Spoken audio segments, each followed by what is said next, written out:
Congratulations! Making the decision to begin therapy is a huge and big step, so give yourself a pat on the back. In this video, I'm going to share with you all the details on what you need to do so that you can get started right away and have an amazing experience.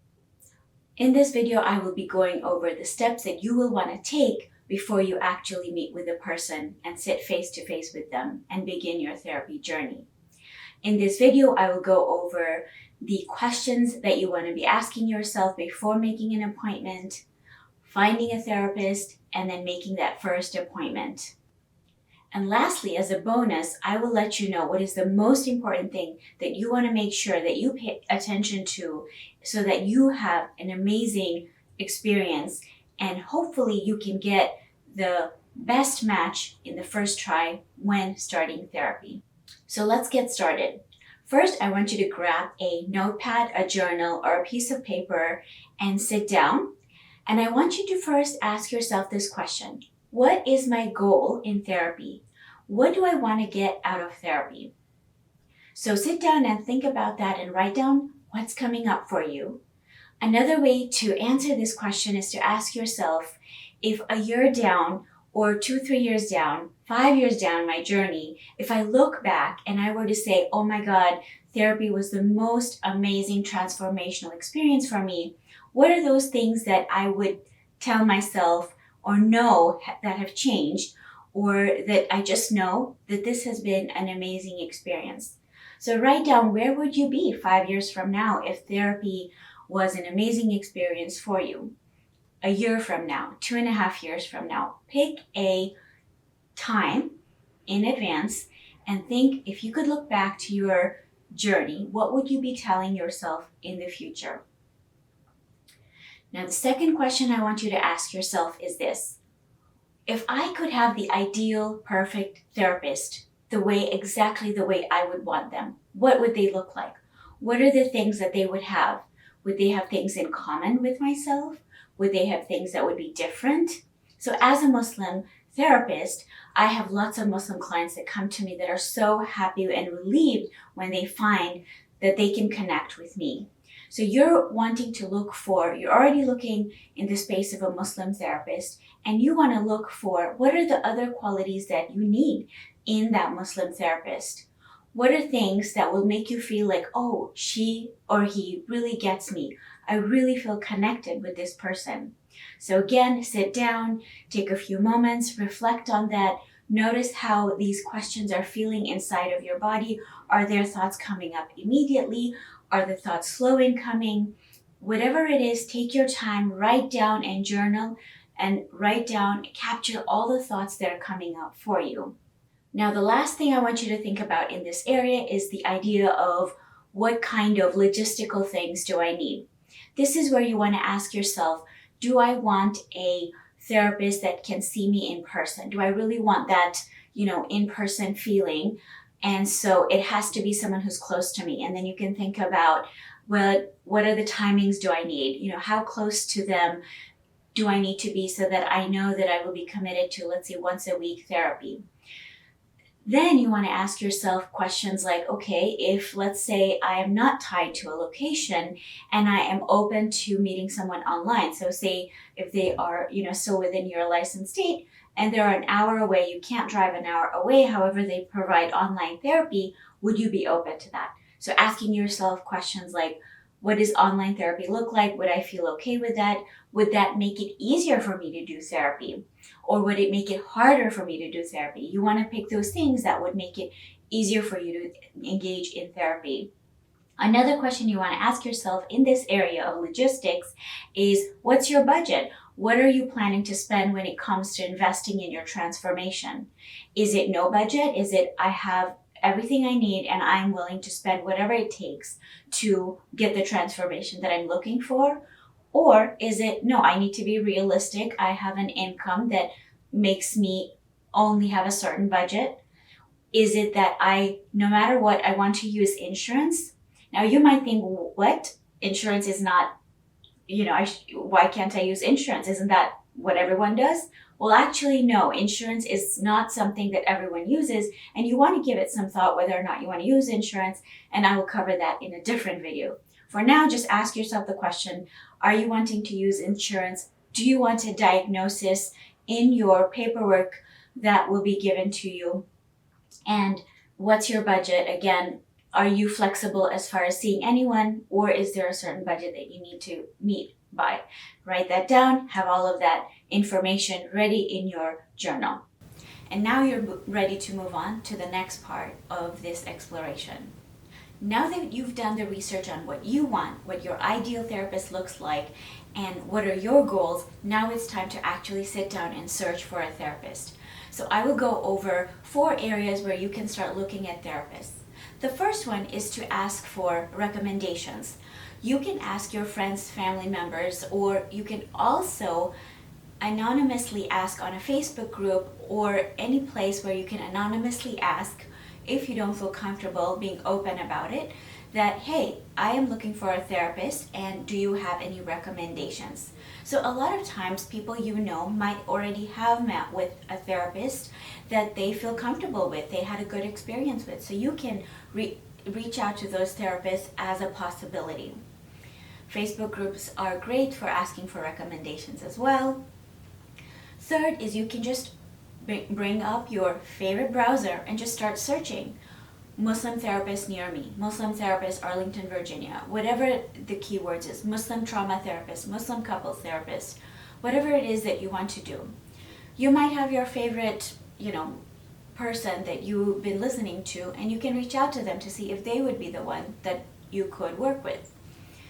And then there are online directories. So now there are more and more Muslim directories where you can go and look at all the Muslim therapists that are available to do therapy, whether it's in your state or your country, or there are international directories as well. One of the ones that comes to my mind, top of mind right now, is ruhcare.com. However, there are other directories as well. So I will put the links to those in my description below. You can look at those. And when you're searching, you probably will come up with other directories as well. So directories are a great place to start. Now in your search process, write down all the names of therapists that are recommended to you that come up in your search. And now it's time for you to actually go to their websites and read and learn more about them. I will highly emphasize that this step is really important that you do, because if you just pick up your phone and dial the first number and just make the first appointment with the first person that answers, you're not really engaging in the process of making sure you have a best fit therapist and that you have an amazing experience. So please take the time.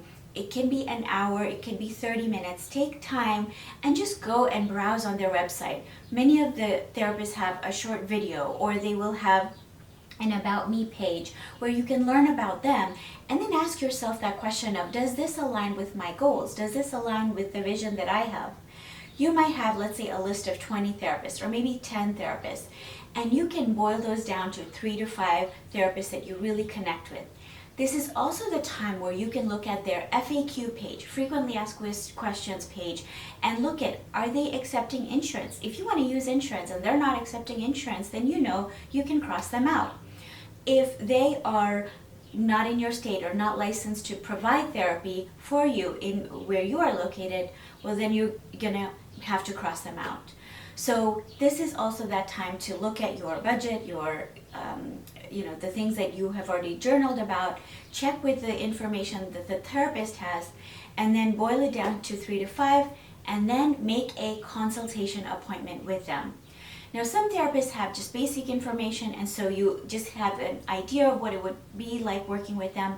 Some therapists have more detailed information that gives you a lot more insight as to what it would be like to work with them. And so that consultation call will give you an idea of, any other questions you have left that are not answered via words and via video on the website. So make a consultation call with them. I would say at least 3 if you can. Now is the next step. And this is where I want you to make sure you have your journal and your paper and pen ready with you. Now you're going to sit down and make those phone calls and sit down and have those consultations. After each consultation, I want you to take a moment, take a deep breath, and then tune into your body, tune into your heart, and I want you to write down, how did you feel in that conversation? Did you feel connected? Did you feel safe? Were there indications of if this would be the right therapist for you? Write and journal what it felt like speaking to that therapist for the 10, 15, 20 minutes that you were talking to them. Write that down and then put it aside, go on to your next call. Do that for the 3 consultations that you have. You might have more or less, whatever you have. Write those down, put it aside, and then after some time, maybe like a couple of hours or later that night or the next day, come back, look at your reflections, and then see if there is one that really resonates with you and connects with you. If you have found that person that resonates with you and connects with you, now it's time to go back to their website or whatever tool they may have and make that first appointment with them. It's time to schedule that appointment. Now, I had promised you that I would tell you what's the most important thing in your therapy journey. And the most important thing in making your therapy journey a healing and transformative event in your life is that your connection with your therapist.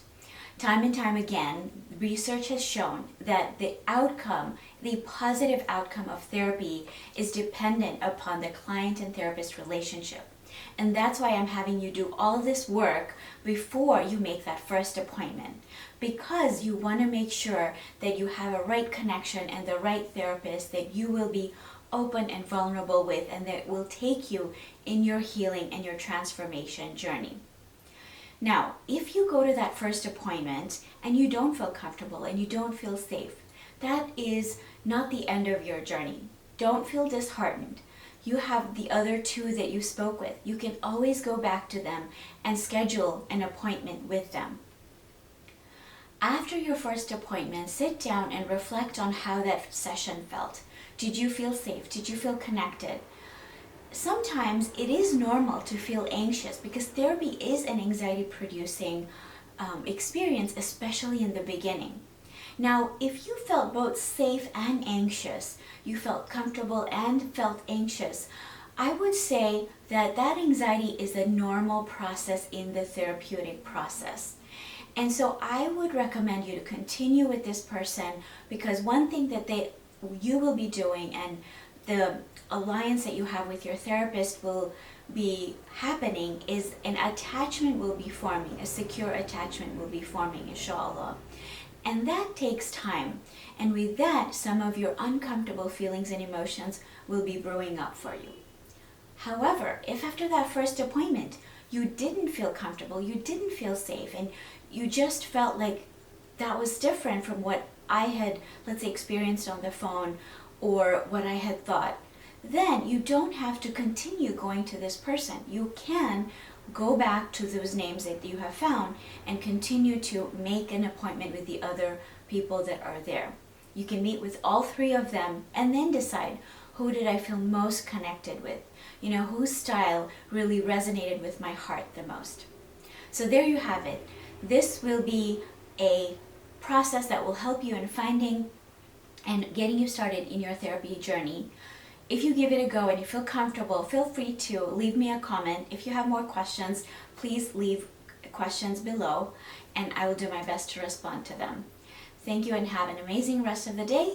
If you've liked my video, please give me a thumbs up, as well as subscribe so that you can get the rest of the videos that I will be posting on my channel. Take care, and peace and blessings be upon you.